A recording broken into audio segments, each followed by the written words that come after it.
Shakeese and I sat down to re-record an episode of a podcast that I destroyed by accident. And we just had this little 30-minute or so discussion before we got going, and I thought it was really good stuff. We talked everything from aging athletes to some martial arts stuff, so I thought you'd enjoy it. So let's dig in and see what we went through.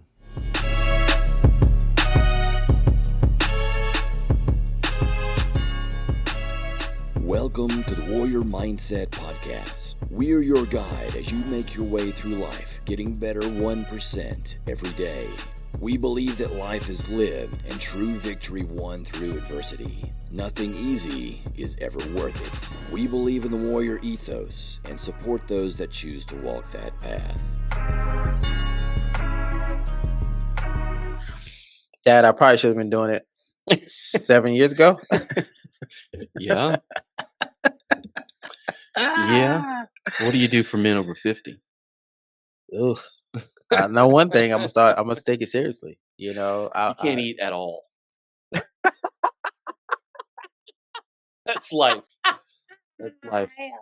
I was coaching somebody that they were, I don't know, they hurt themselves, like whatever. Their back is hurting, their knees hurting, and I've given them some ability to do. And well, it's helping a little bit. I was like, well, this is now your life. Yes, You do this every day. dude. I stretch every morning. It's like you. I have to do a yoga stretch every morning. It's about 30 life minutes now. Every single. It's a part of my life. I don't want to tell you. It really is. There's no way around that shit. There's no way around it, man. No. And I've been an athlete for a long time. And when I stopped athletics in college, I was still like working out regularly or running regularly up until the pandemic when David Goggins ruined I already had like not heel spurs, they're like not bone spurs but heel spurs. Oh gosh. And your I did heels? I did the yeah. Oof. And then I did the 4x48. Oh, you did that? I did it. But I did 2 miles every 4 hours. We did for that at our 48 gyms. hours. Yeah. I didn't do it. Me and Heather were talking about it. Yeah, because I'm over 40. I was just so dumb. I was over 42, but I was thinking it's the pandemic. I didn't really do. Yeah. And I knew something was wrong. Like 4 by 4 by 48. yeah, 4 by 4 4 by miles every 48. 4 4 hours. miles every 4 48 hours for 48 hours. Woo. And I did 2 miles for every Okay. 4 hours for 48 Oh, hours, I do right? that. Instead, Yeah. right? But by the time you got to day 2, like I knew something was wrong when I had to run. I couldn't bend my feet. No while I was sleep running. either. Yeah. So I knew something was wrong, and I hadn't been able to run since. Like it got so bad that. So I can bike, I can walk, but I can't. Okay. I can't run. Like it's too much pain. David Goggins got you. Goggins got me. Well, he didn't really get me. I got myself. Okay. I was just convinced that I could do it.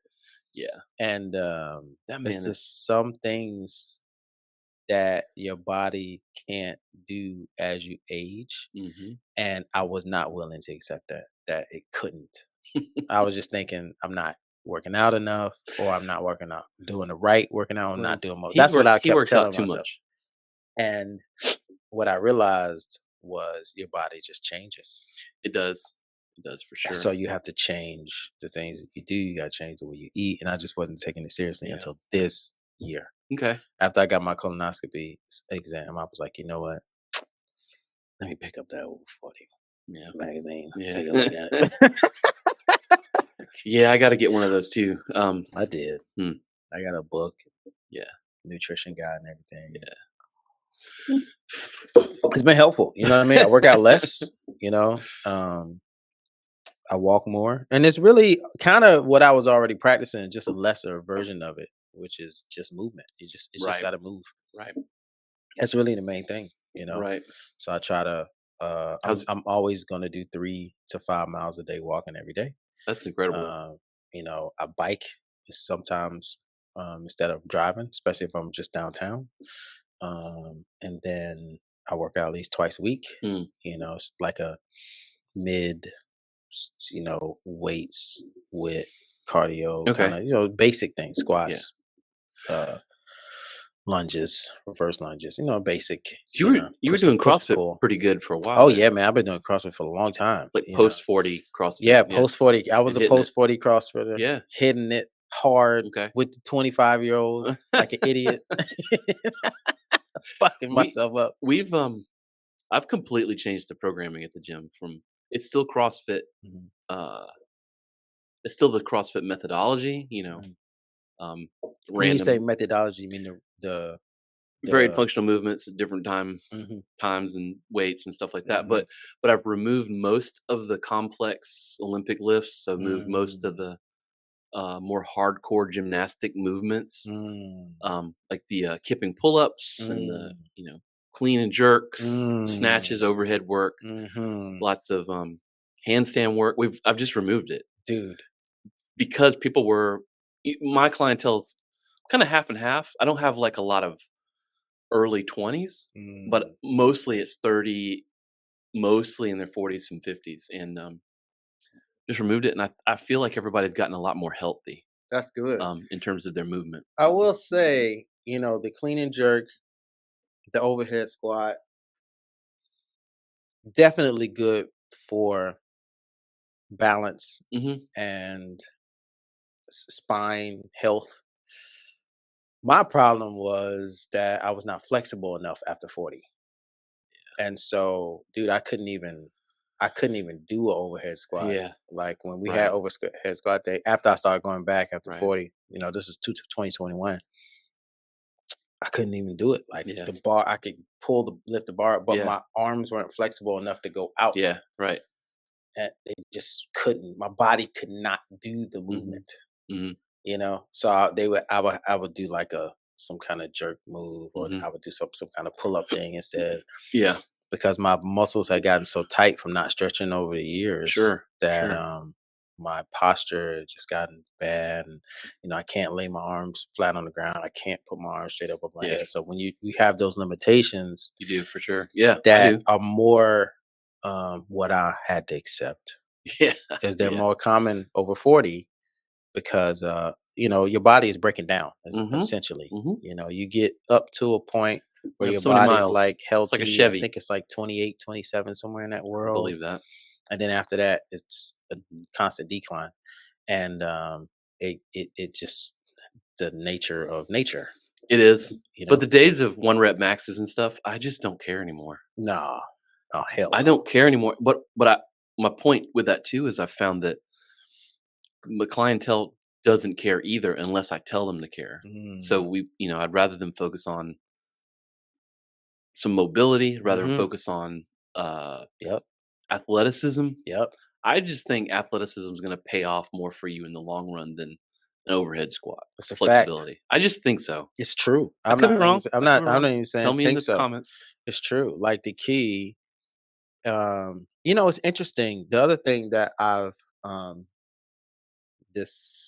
I don't know if discovered is the right word, but um that I really begin to understand, that mobility and movement, particularly when you're doing movements that you can mimic in everyday life, Hmm. like farmers walk and all that kind of Yeah, stuff. yeah. Those are like the really good stuff. The payoff of farmer's walk is so huge. So huge.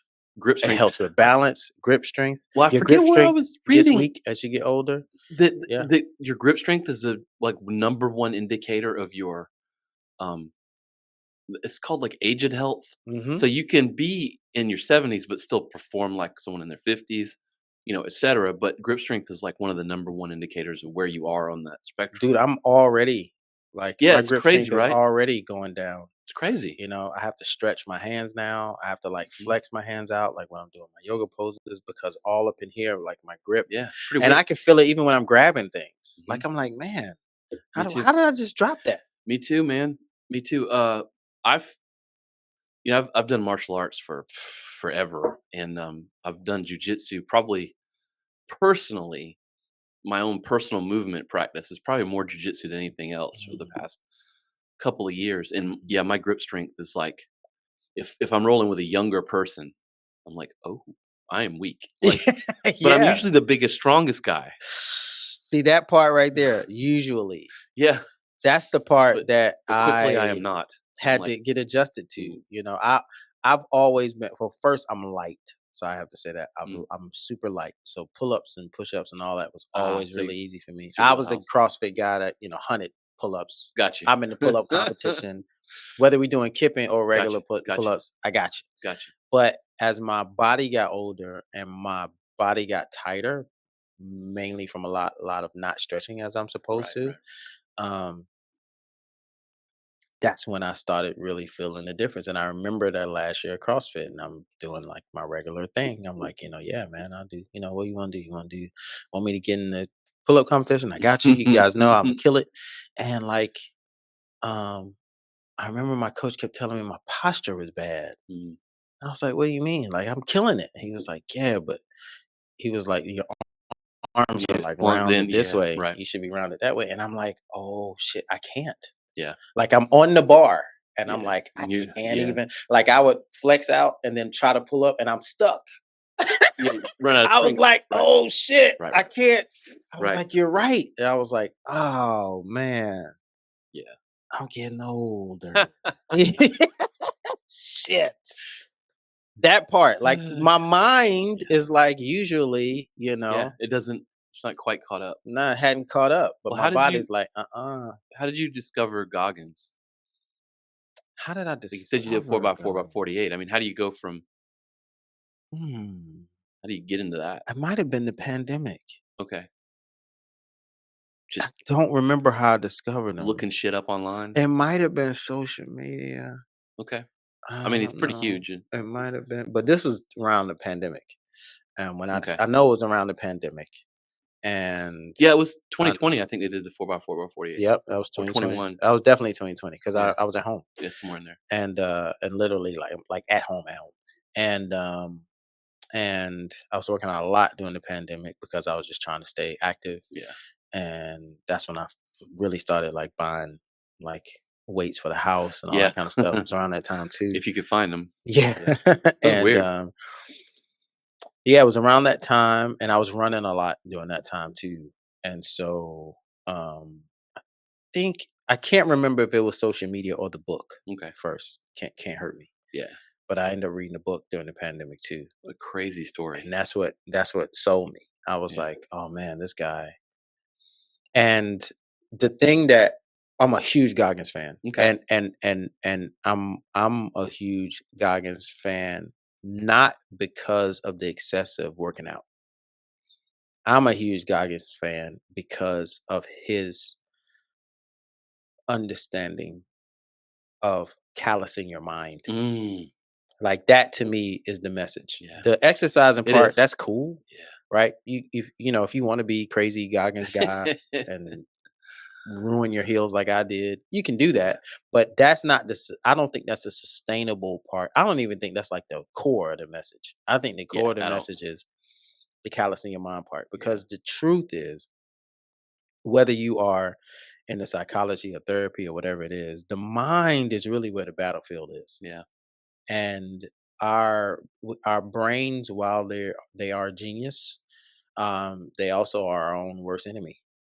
And so how you talk about yourself in your mind, how you think about yourself in your mind, being able to control that narrative, being able to take a step back inside of your mind and say, wait a minute, I can actually control how I feel in this moment. I don't have to let my mind convince me that the world is caving in and I ain't shit. Like I can literally turn that around. Yeah, right. And that to me is where I think the gem of Goggins is, particularly for people that struggle with self doubt and how you see yourself. I don't know what that term. I'm sure there's some smart terminology for that, but I think that's where the magic of Goggins is. I mean, most of the people that I know that like Goggins is because of the super workout stuff, which is fine. I think that's the but I entry don't point. think I don't think that's the heart of his message. Because I think everybody has a limit in their life. And I think that's what his book is about. Whatever that is for you, whether that is how you deal with your kids or your relationship with your husband or wife, or whether that's your job, or if you're an entrepreneur, or if you are an athlete, like it doesn't matter. Like all of us have a thing that we struggle with getting over. That's running our brains. Yeah. And if we can figure out how to be on the other side of that fear, how to let fear, I think it was Jimmy Iovine quote, push you as opposed to hinder you. Yeah. That's really what Goggins' message is all about. Yeah, I agree. I love that. The callous your mind thing. If it's something that you're about to do and you don't feel like doing it, that means you should probably do that. That means you should right probably now. do it right now. Yeah. Yeah. Because the more you think about it, the more you're so going to hard to convince do. yourself. It's Why? Dude, I'm telling you, just last night, I'm on the back porch smoking a cigarette after a long day. And I look down at my bikes, 2 of my bikes, and one of them does not have the bike cover on it. And I go, putting the bike cover. Yeah. Fuck it, I'm going to do it right now. Yeah. Because if I don't I do know. it right now, I know. and here's the thing. I said I was going to do it right now. I got a phone call. Went back inside, forgot about it. Woke up this morning, bike is covered in dew. Shit. And I said, son of a bitch. I should have did it right then. That's right? your penance. I know that might seem like a mundane It is, but version that's of the it, whole but point. that's the whole point. Yeah. So one thing I posted a while back on something, and it was the way you do anything is the way you do everything. Amen. I caught a lot of flack on that on Facebook. People were like, I forget some of the, but they didn't like it. What do you? I mean, most people don't like the truth. It's just the truth. I agree. We like. That's one of the things I really don't.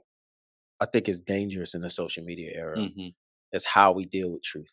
Yeah. Because if you don't like it, crush them. Yes, I feel like the social media era. Not even that part. Like I feel like the social media era has allowed this space where people feel like their truth is the truth.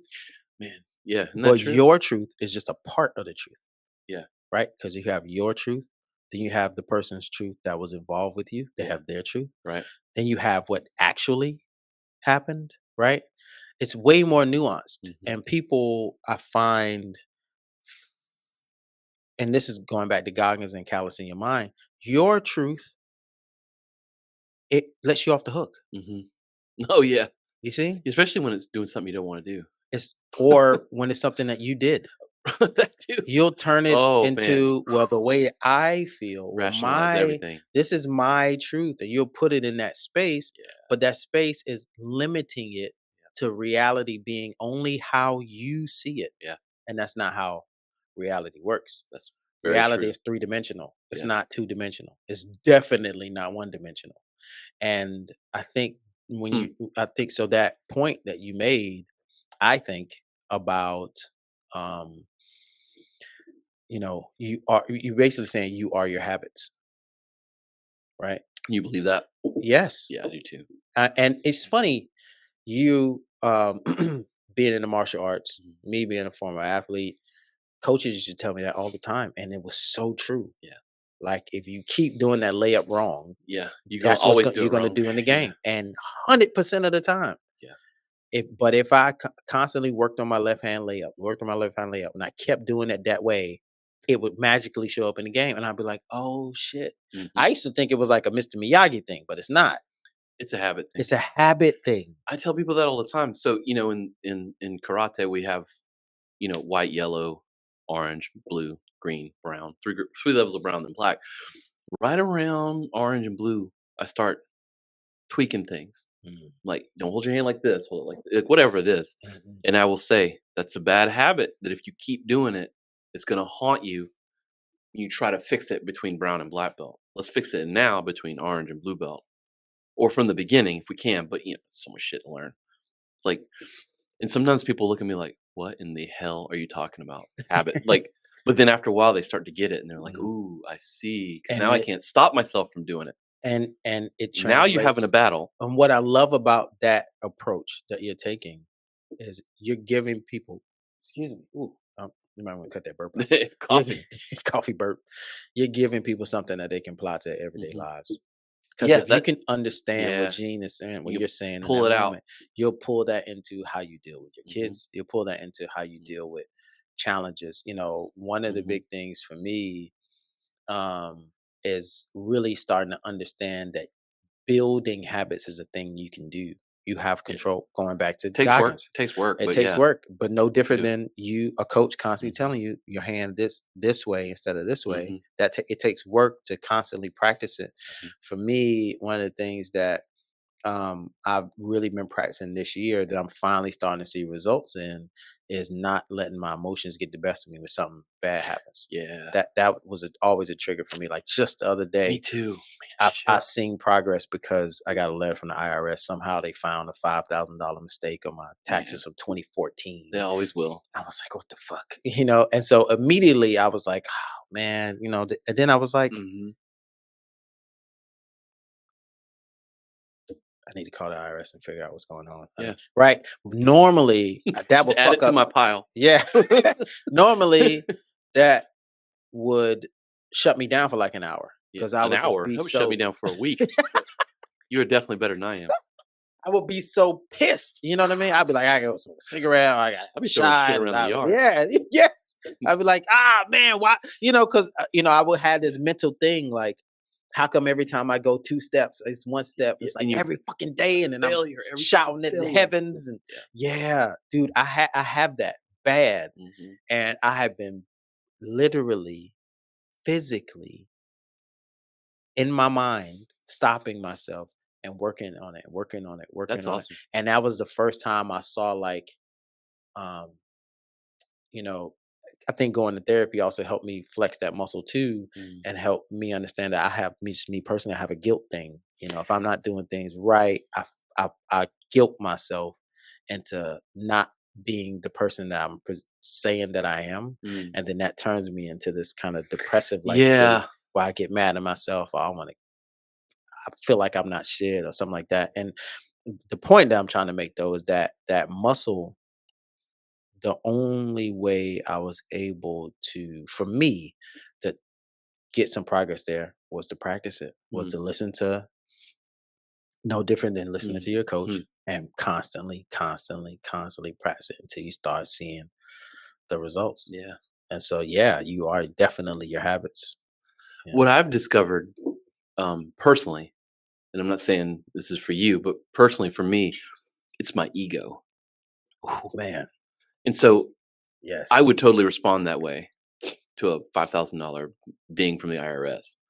I'd be a lot worse.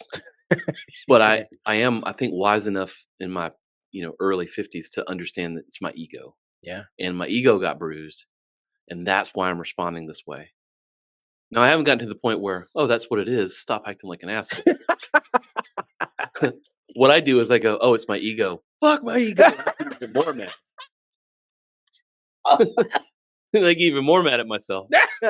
I've done that, so I can relate. So That's why I'm it's still funny. working on it, but that's Yeah, what I've same. discovered. That's my ego, and like the whole thing where we're talking about, your coach telling you, or I tell someone, or my teacher tells me. Mhm. There's people that will listen to that and they want, why? Well, why should I do it that way? Well, why? Yes. And to me, I'm like, well, you're not ready. That's some Miyagi shit, but I'm like, you're not ready to receive the lesson Yes.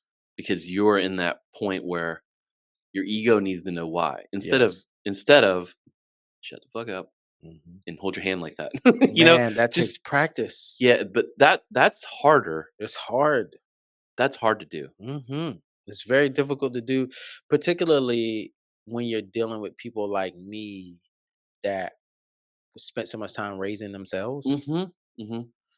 Someone that spent a lot of time raising That themselves, makes sense. whether they were the oldest sibling or they were the sibling that parents are working, so they had to take care of that, Mm. or they had to like me. I had to figure out college on my own. I had to Yeah. figure out how to live on my own. Like I had to do all. I didn't have any help. Same with OTR, Shakeese the Yeah. Beast. You name So I it. don't need to. And it's like, how can you gonna tell me that I don't know? What do you mean? Like, I know. why? Yeah. I know how to do I everything. know. I've been doing it on my I own for know. I know. 15 years. What do you Yeah. mean? You know what I mean? It's almost like you take offense. Yeah. And the truth is, you're not ready. Yeah. You're not ready Because for that lesson. Yeah, you just your, I don't know. your ego is telling you that you're right Mhm. and everybody else don't know. It is wrong. And when you're able to start callousing your mind, Yeah, that's and why being in control of it and saying, wait a minute, yeah. I don't know everything. This is me getting in my own way. One of the most brilliant things that helped me with my ego, there's this Jay Shetty. Oh, I love Jay Shetty. Love Jay Shetty. He had this whole podcast about the difference between saved it. I gotta pull up my phone and share it with you. Uh Self-esteem and ego. Yeah. He has this whole thing on it. And the big takeaway for me was he said people are always asking him how is he able to be so engaged when he's having these one-on-one sessions with people, and they'd be like, you had to have heard this shit before, like Yeah. after a certain amount of Yeah. time you had to be like, I know what's wrong with you, I got it, Right, you know, right. 2 minutes in, I got it. He goes, you know, he used to be a monk, and he pulls from a lot of that, those lessons, and Yeah. he said the biggest lesson that he ever got that helped him in dealing with people and engaging was one of his monks encouraged him to always look for the 1%. Okay. Huh. So he's so busy looking for the 1%, he's never thinking that he's heard what you're saying before, because he's looking for the 1% he hasn't heard. Yeah. That was such a major help for me and Yeah, my wow. ego, because I still am definitely that person. Yeah. 2 minutes in, I go, I know what's going on. I got it. Think about that all the time. I got it. That's something. I know what you're talking about. It's all good. And that helped me, That's because awesome. every time my mind goes, or I'll start zoning out when somebody's talking, I'm like, oh, this is some bullshit, which we do a lot as entrepreneurs. all Like, the oh, this is fucking bullshit. I go, wait, where's the 1% though? You know? Mhm. And man, that's been so helpful for me That's personally. cool. Yeah. That's something that one of my teachers,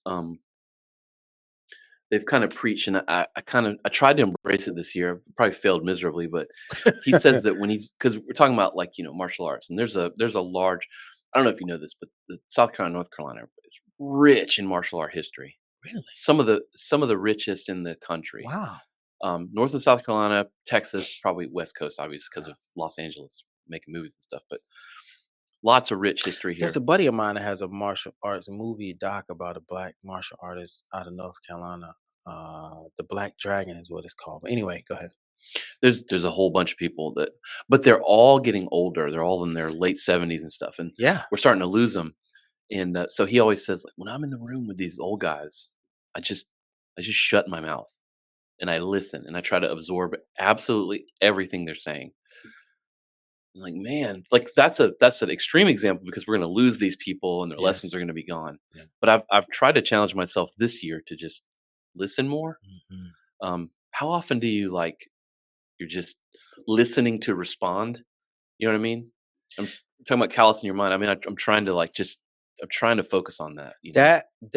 That's the reason why that lesson from Jay Shetty stuck with me, Yeah, because I it love the gave me a 1%. tool. Like, I needed a tool, Hmm. because I've been told for years, and it was something that I was working with on my own. You know, Shakeese, you're not listening. Like, did you hear what I said? Like, and then I was able, once I started practicing that, pick it up in other people. Like, oh, you didn't even hear what I said. You're responding Yeah, based on what when you see it in other yeah. people, yeah. But I still wasn't really, at the same time, I still wasn't really getting it. And I realized, for me, the way that I'm designed, I like instruction. I like recipes. I like, Mm, step one, step two, step three. It's really how my mind, like, outlines. And I learn better that way, for mm. me. And so the 1% thing gave me a tool. It gave me something I That could is do. cool. That's what I needed. That is And cool. so that's what's helped me in that journey, because I'm dude, I still struggle with Yeah, it. for sure. And so, For but sure. that tool gave me something I could activate, instead of, for me, it felt like mush when, like, it felt like gray area Yeah. when I'd be like, okay, no, Sherrod, focus. Yeah. But then I'm focusing on my mind, focusing. Then I'm focusing, like, why can't you focus? Yeah. Like, stop looking at his eyes Yeah, or I his know. nose. He's talking shit. What did he It's like, say? what did he say? Yeah. I don't I don't remember what he know. said. But now I'm going, well, what's the 1%? Now my mind is focused intently on what someone is saying now, That's cool. because I'm intently listening for the 1%. And that is really what helped me with That's that cool. lesson. Yeah. I will take that lesson too. I'm gonna look that up. Jay Shetty. I'm Didn't gonna send you the podcast. Yeah. There's only like 5 podcasts saved Okay. on my phone. That's Okay. one of them. That's one of them. Yeah. He's got a pretty popular one. Yeah, he does. I mean, not the entire podcast. I mean, Yeah, just that one bit. episode. Yeah, Yeah. for sure. Yeah.